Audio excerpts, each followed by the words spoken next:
امیر مولانا محمد فرمان.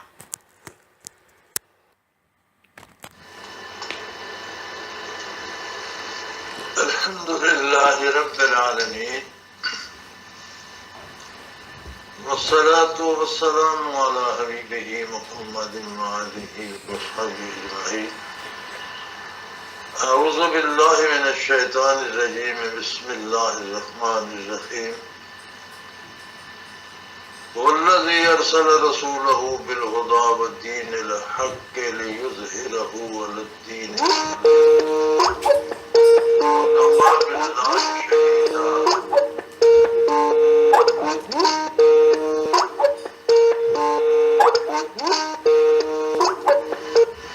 اللهم سبحانك لا علم لنا إلا ما علمتنا إنك أنت العليم الحكيم. تسلم على حبيبك خير الخلق كلهم. گرامی احباب حلقہ، مجازین حضرات علماء کرام، عزیز و ساتھیو، دوستو، السلام علیکم ورحمۃ اللہ. حضور اکرم صلی اللہ تعالی علیہ وآلہ وسلم کی ذات گرامی مخلوق میں ہر پہلو میں بے مثل اور بے مثال ہے. خالق کائنات نے آپ کی کوئی مثال تخلیق نہیں فرمائی. آپ کی ہر ادا میں معجزات بھی ہیں، برکات بھی ہیں، اور ہماری توجہ حضور کے معجزات، حضور کی برکات بیان کرنے پہ رہتی ہے، اور درست ہے. اور اگر ہمیں ایسی ہزاروں زندگیاں اور بھی مل جائیں تو ہم آپ صلی اللہ علیہ وسلم کی برکات اور معجزات کا احاطہ نہیں کر سکتے. نہ ہی حضور ہماری ثنا یا تعریف یا نعت کے محتاج ہیں. خدا خود مدح خان مصطفیٰ بس، محمد حامد حمد خدا بس. اللہ جل شانہ نے جس طرح نبی رحمت صلی اللہ علیہ وسلم کی تعریف فرمائی ہے، میں یا آپ یا کوئی بندہ کیا تعریف کر سکے گا؟ جن کی تعریف مختلف کیا کر سکے گی؟ ہمیں دینا یہ ہے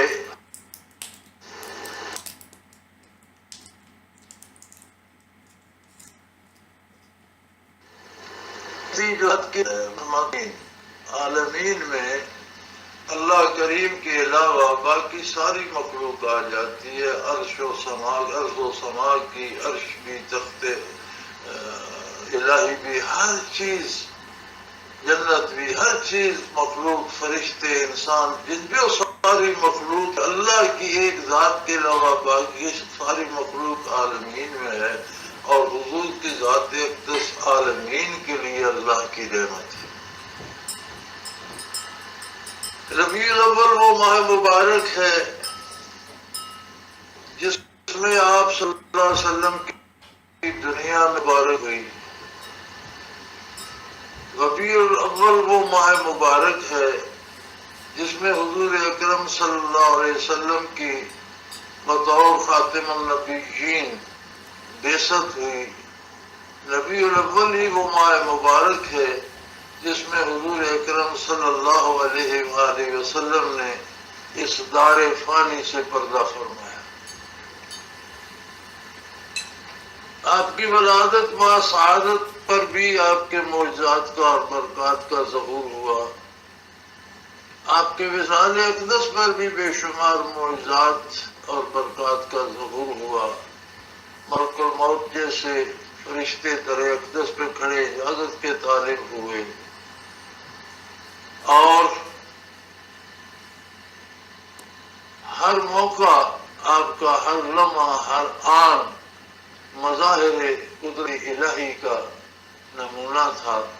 آپ کی زندگی مبارک، آپ کا دنیا میں آنا، دنیا سے تشریف لے جانا، ہر لمحہ، ہر آن، ہر دم بابرکت اور مبارک تھا. لیکن اللہ کریم نے ان تینوں عظیم واقعات، حادثات عظیمہ میں سے جس حادثے عظیمہ کو بیان کے لیے چنا ہے وہ ہے بعثت علی. فیض بھائی نے جو بیان کیا کہ یہ لوگ بے مثل تھے، ان کی ریپلیسمنٹ نہیں تھی، تو کیوں ریپلیسمنٹ نہیں تھی؟ کیا وہ لوگ فولاد کے بنے ہوئے تھے؟ کیا ان کے قد کاٹ عام انسانوں سے زیادہ تھے؟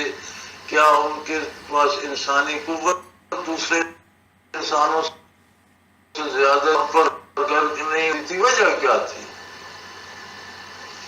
صرف ایک وجہ، نبی کریم صلی اللہ علیہ وسلم مبعوث کیوں ہوئے؟ والذی ارسل رسولہ بالہدی ودین الحق.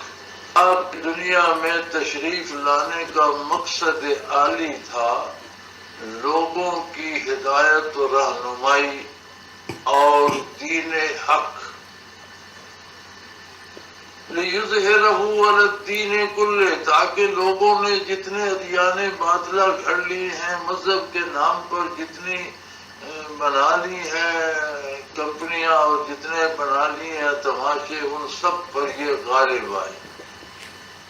وَكَفَى بِاللَّهِ شَهِيدًا، اور اس کے غلبے کا اللہ کریم خود گواہ ہے. جو لوگ اس دین کو اپنائیں گے، لوگ اس دین کو اپنے آپ کریں گے، وہ اس دین کو ایک عالم پر لانے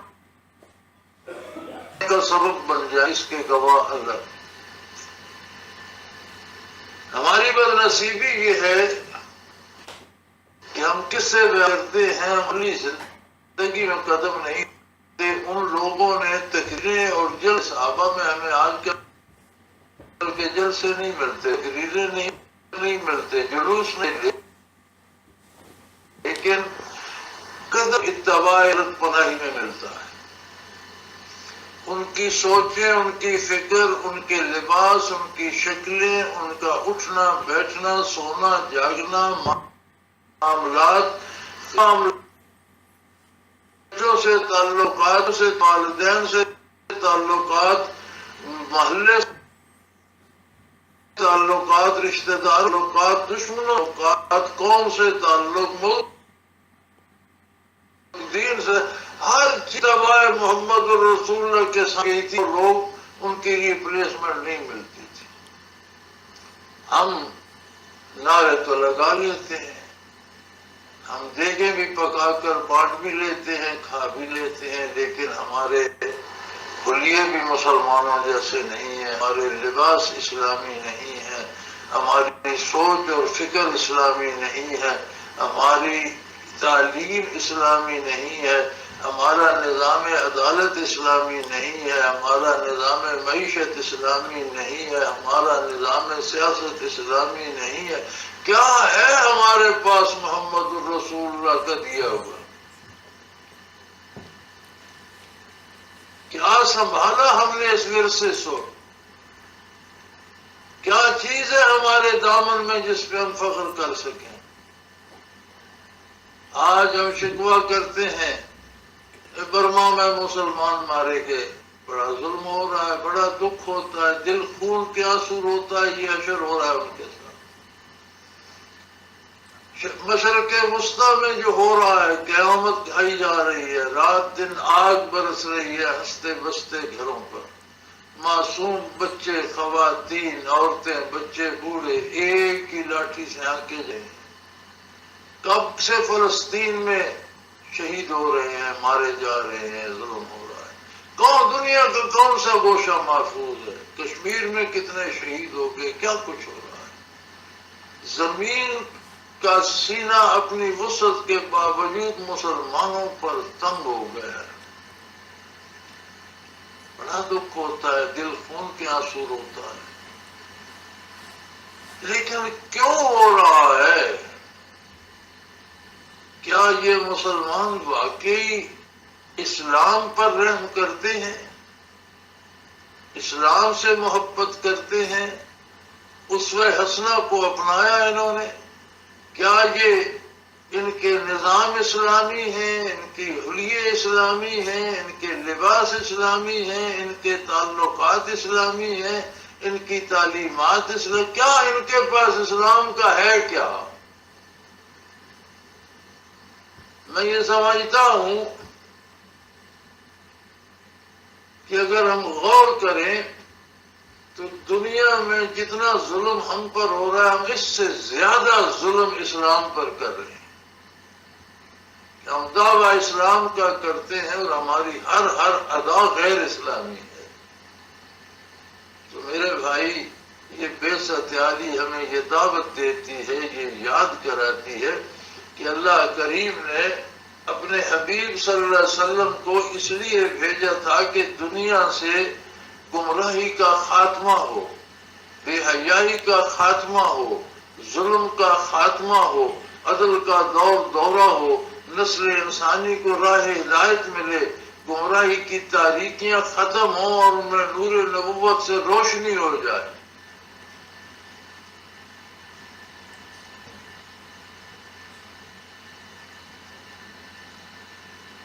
لیکن ہم کیا کر رہے ہیں؟ کیا یہ نور محمد صلی اللہ علیہ وسلم ہم نے سیکھا؟ حضور جو اللہ کا کلام قرآن لائے تھے، کیا قرآن کو ہم نے سمجھا، سیکھا، پڑھا؟ کیا قرآن کو ہم نے اپنی زندگی کا نصاب بنایا؟ قرآن کی ساری تفسیر آپ صلی اللہ علیہ وسلم کی حیات طیبہ اور آپ کی زندگی مبارک اور آپ کا عمل مبارک ہے۔ کیا ہم نے قرآن کی اس تفسیر و تعبیر کو سمجھا، اپنایا؟ کیا ہم اس پر عمل کرتے ہیں؟ اگر نہیں ہے تو ہم خود مجرم ہیں، اپنے بھی، اپنے رب کے بھی، اپنے نبی علیہ محمد صلی اللہ علیہ وسلم کے بھی۔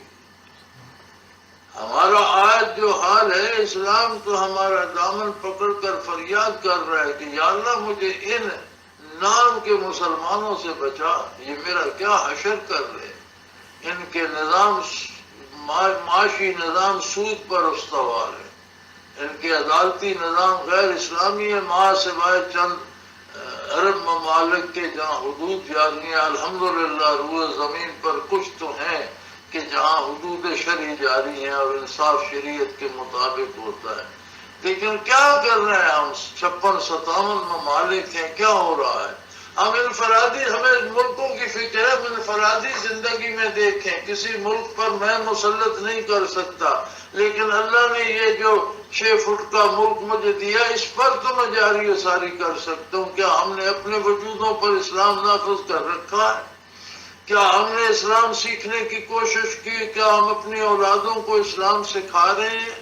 کیا ہم اپنے بچوں کو اسلامی تعلیم دے رہے ہیں؟ پڑھا رہے ہیں، انجینئرنگ پڑھائیں، انگریزی پڑھائیں، ادب پڑھائیں، شعر و شاعری پڑھائیں، انہیں جدید علوم پڑھائیں، موسٹ ماڈرن ٹیکنالوجی پڑھائیں، لیکن انہیں اسلام بھی تو سکھائیں، انہیں مسلمان بھی تو بنائیں۔ محض انجینئر بنانا ایک جانور بنانا ہے آپ نے، انہیں انسان بھی تو بنائے، انہیں مسلمان بھی تو بنائے۔ وہ تو دنیا میں انقلاب پیدا کرنے کے لیے آئے تھے، آپ نے انہیں غلام بنا دیا۔ ہم لوگوں کے پیچھے لگ کر لوگوں کے غلام ہو کر دامان محمد الرسول اللہ ہمارے ہاتھ سے جاتا رہا، ہم نے دامان رسالت چھوڑ دیا۔ آج ہم ڈھول باجے بجا کر، گلیوں میں جلوس نکال کر، نعرے لگا کر، مختلف لباس پہن کر اور دھماکے کر کے اور باجے بجا کر ہم جشن منا رہے ہیں۔ لا حول ولا قوت الا باللہ۔ اللہ ہمیں ہدایت نصیب کرے، اور جو مقصد ہے حضور اکرم صلی اللہ علیہ وسلم کی ولادت با سعادت کا، حضور کے دنیا میں تشریف لانے کا، حضور کے پیغام پہنچانے کا، کاش اللہ ہمارے گناہ معاف کر کے ہمیں اس مقصد کی طرف متوجہ کرے، ہم آپ کا لایا ہوا دین سیکھیں، اپنائیں، اس پر عمل کریں تو اسلام آج بھی غالب ہے الحمدللہ۔ اسلام غلبے کے لیے آیا ہے، اور اس کا شہادت اللہ، اس کی شہادت دیتے ہیں اللہ گواہ کافی ہیں، کفا باللہ شہیدہ، وہ غالب کرنے والے ہیں، وہ جس نے 313 کے ساتھ ہزاروں فرشتے نازل فرما دیے تھے کہ میرے بندوں کی جگہ جا کر تم لڑو، آج بھی فرشتے نازل فرما سکتا ہے، لیکن کہیں سے 313 بھی تو ملے۔ آج جو توہین قرآن کی ہو رہی ہے، جو تمسخر اڑایا جا رہا ہے، جو مذاق اسلام کا بن رہا ہے اور جو ظلم مسلمانوں پر ہو رہا ہے، اس کا سبب ہم ہیں، ہماری بے دینی ہے، ہماری بے عملی ہے، ہماری دین سے دوری ہے۔ تو میرے بھائیوں، میری گزارش یہ ہے، ذرا اس پہ غور فرمائیے، ذرا توجہ فرمائیے کہ ہمارے دامن میں دامان رسالت سے کون سی نعمت آج ہمارے پاس ہے جس میں ہم فخر کر سکیں؟ کیا ہمارے لباس اسلامی ہیں؟ کیا ہمارے حلیے اسلامی ہیں؟ کیا ہماری فکر اسلامی ہے؟ کیا ہمارے گھر اسلامی ہیں؟ ہماری خوراک اسلامی ہے؟ یا کھانے میں سود ہے، حرام ہے، پاک ناپاک کی تمیز نہیں ہے، کمانے میں حلال حرام کی تمیز نہیں ہے، چوری ڈکیٹا، کم تولنا، جھوٹ بولنا، کون سی ادا ہمارے پاس اسلام ہے؟ کہاں؟ کون سا اسلام ہے ہمارے پاس؟ کس بات پہ ہم اکڑتے ہیں؟ نام احمد دین رکھ دینے سے مسلمان ہو جاتے ہیں، محمد دین رکھنے سے ہو جاتا ہے۔ ایمان اور عمل بناتا ہے، ایمان بھی عمل کا محتاج ہے، ایمان بھی ایک دعویٰ ہے کہ میں مسلمان ہوں، کردار اس کا گواہ ہے، اگر کام اسلام کے تابع ہے تو مسلمان ہے، میرے دعوے سے تو کیا ہوگا؟ تو حضور اکرم صلی اللہ تعالی علیہ وسلم وہ نعمت لائے جس کے بعد قیامت تک کسی نئی نبوت کی ضرورت باقی نہ رہی، وہ کتاب لائے جس کے بعد کسی کتاب کی ضرورت باقی نہ رہی، وہ قوانین لائے جن میں کسی ترمیم کی قیامت تک ضرورت پیش نہیں آئے گی، وہ برکات لائے جن کے بعد کسی اور کے آنے کی ضرورت نہیں، تو اس سے ہم اپنا دامن بھریں۔ آج بھی ہم اپنے آپ کو حضور کی بارگاہ میں کیوں نہیں لاتے؟ ہم جو جشن مناتے ہیں یہ بھی خلاف سنت اور اس میں بدعت کر کے اور دین کے خلاف حرکات کر کے اسے گستاخی بنا لیتے ہیں۔ ہم جو نعت حیران ہوتا ہوں کہ حضور نے مزامیر حرام کر دیے، طبلے سرنگیاں حرام فرمائے، ہم ڈھول طبلے سرنگیاں بجا کر گا کر نعت پڑھ رہے ہوتے ہیں۔ یار یہ گستاخی ہے یا تعریف ہے؟ مجھے یہ سمجھائی، کوئی مجھے یہ سمجھائے کہ ڈھول بجے طبلوں کے ساتھ جو قوالی اور نعت پڑھی جاتی یہ تعریف ہے یا گستاخی ہے؟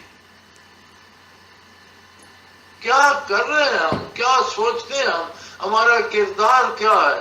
تو میرے بھائیوں، میری ادنا سی گزارش ہے، مجھ سے نہ پوچھو، کسی سے نہ پوچھو، قرآن سے پوچھو، سنت سے پوچھو، حدیث سے پوچھو، اللہ کی بارگاہ سے رہنمائی حاصل کرو۔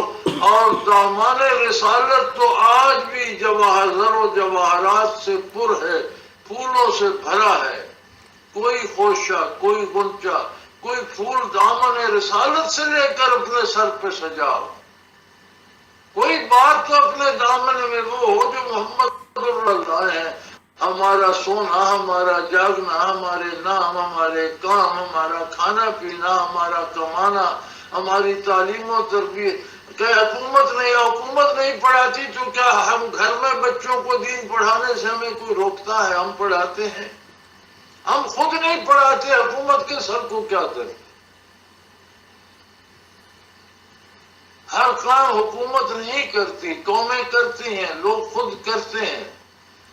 جب آپ خود کریں گے، ہم خود کریں گے تو حکومتیں بھی کریں گی۔ حکومت بھی تو ہم ہی ہیں، ہم ہی میں سے لوگ آتے چلے جاتے ہیں، حکمران بن جاتے ہیں، ہم ہی ووٹ دیتے ہیں تو لوگ حکومت کرتے ہیں۔ یہ حکومت کے نہ کرنے کا بھی قیامت کو ہم ہی کو جواب دینا پڑے گا جو ووٹ دے کر حکومتیں مناتے ہیں۔ تو میرے بھائیوں، دل منانے سے کچھ نہیں ہوگا، دل بدلنے سے سب کچھ ہوگا۔ آج بھی اپنے دل بدلو، اپنا کردار بدلو، اپنی فکر بدلو اور دامان رسالت پناہی سے پھول چنو، اپنے دامن میں سجاؤ۔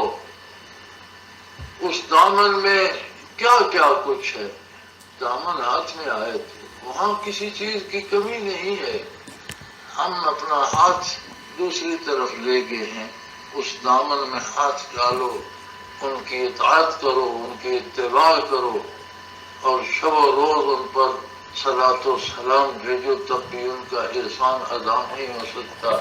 اللہ کریم مجھے آپ سب کو، سننے سمجھنے والے سب کو توبہ کی توفیق عطا فرمائے، ہماری خطائیں معاف فرمائے، ہمارے گناہوں سے درگزر فرمائے، اور ہمیں آپ صلی اللہ علیہ وسلم کا خادم بنائے، آپ کے در اقدس پہ لے جائے، آپ کا اتباع نصیب کرے، ہمارا عقیدہ اور ہمارا عمل اتباع رسالت پلائی ڈھال دے۔ وآخر دعوانا الحمدللہ رب العالمین۔